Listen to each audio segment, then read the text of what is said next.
A common narrative in our culture today is that there's a conflict between science and the Christian faith. Many people think that the latest advances in science make belief in God unreasonable, make belief in the Scriptures untenable. But is that really the case? I'm joined today by Mark Perez, who's a philosopher in science. And so, Mark, I'm curious, if somebody says to you, there's a conflict between science and Christianity, what would you say to them? I'd say that if you want there to be a conflict, you can have one. And if you want there not to be a conflict, you can not have one. And it depends on the perspective that you take when you're analyzing the two positions. So for example, let's think of Christianity and science as two circles. And you can bring them closer together or further apart depending on how you look at them. So here's the first way I would look at it. One that seems to be conflictual. It is that science is the domain where we look at facts, we look at predictions, we look at the things that science is typically concerned with. And Christianity is concerned with purpose and meaning and morals. Well, if those two are conflicting, or excuse me, if those two are different, then there is not really a conflict necessarily.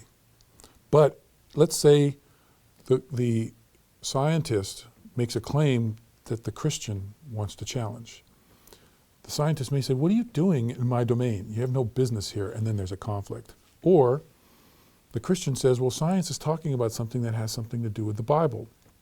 They have no business here. You've got a conflict. So in that respect, there can be conflict if you want it. But on the other hand, there's another way of looking at it too. One way is that you look at science and Christianity as talking to each other. So there are times where Christianity or an interpretation of the Bible is mediated by an understanding of the world. So in Isaiah or Revelation, where it talks about the four corners of the earth, there could have been a period in Christian history where people thought the world was flat and that there were four corners of the earth. What corrected that? Well, it was scientific discoveries. Some kind of empirical evidence showed that the earth isn't flat and doesn't have four corners. So there are times when science can inform Christianity or an interpretation of the Bible. Likewise, there are times when the Bible and the Christian faith, because it relies on the Bible, can make statements about science that are predictive and can correspond to science and can actually help science with research programs. And one of them might be, for example, Genesis 1:1. So Genesis 1:1 tells us that there was a point before which there was no time, matter, space, or energy. We'll go back just a few hundred years and that wasn't a part of the scientific realm. And so it was entirely metaphysical. Fast forward a couple of hundred years and now we have very good, rigorous understandings of the universe, still theoretical because nobody was there.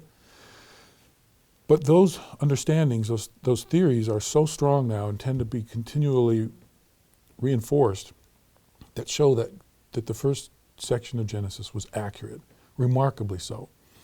So Genesis is actually making a prediction that if we investigate further, we're going to find something that shows this, that the universe is set up this way. The same thing would apply to, say, the origin of humanity or the origin of life.